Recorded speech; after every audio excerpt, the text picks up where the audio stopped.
My name is Coriante Fountain, and I am a student of Upton Jones College. And this video is answering the question for the scholarship, which is what is a life affirming philosophy? So, as a child, I was a victim of Hurricane Katrina, and I had to move from my home in 2005, and I grew up in Tylertown, Mississippi. And I always wondered what my life be like if Hurricane Katrina would have never happened. That made me feel like a different life was taken away from me. But things happen and you have to keep pushing forward.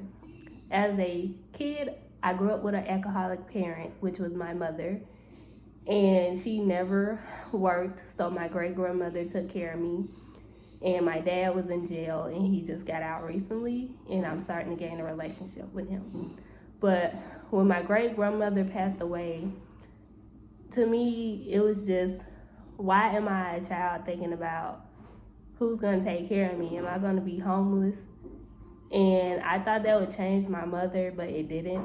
She continued to drink and she did not work still. So my grandmother took care of us.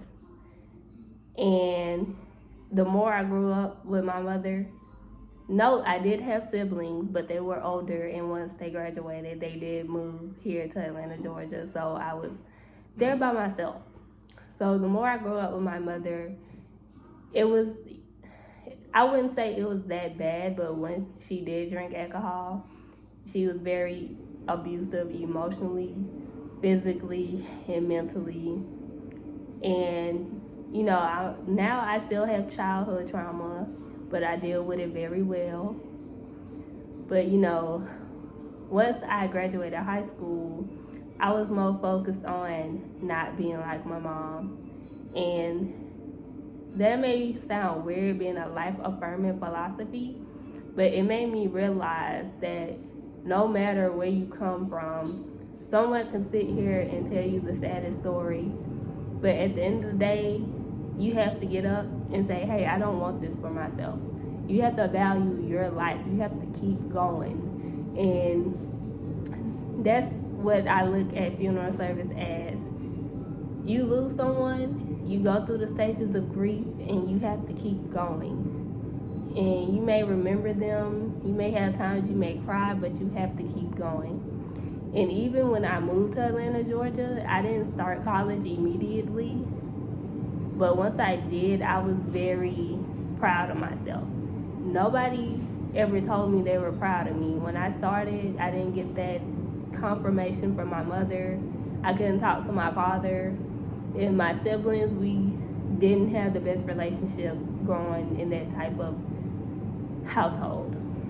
So once I started college, I was very proud of myself, and then I had a baby. Yes. People make it seem like, oh, once you have a baby, it ruins your life.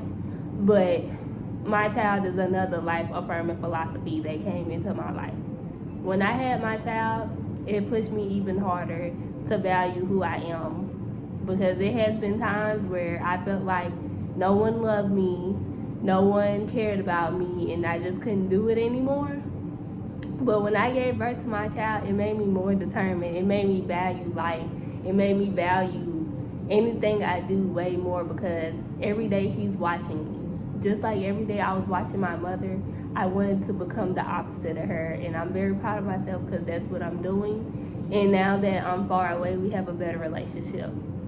So now I can teach my son to want to be like me. And it's not even want to be like me, to be greater than me. And it's just the life affirming philosophy that I have learned, and what I'm trying to explain is that just no matter what, you have to value everything. You have to keep going. You have to value, hey, I have a crumb on my table to clean up. You have to value, hey, I'm having problems, but I have a roof over my head. You have to value, hey, I may not be social media perfect, but I am who I am. And when I pass away, God is going to value me. He's going to see what I did wrong and what I did right. And that material doesn't matter. It's about the inside, because What's in the inside, nobody can ever take away from you. Thank you.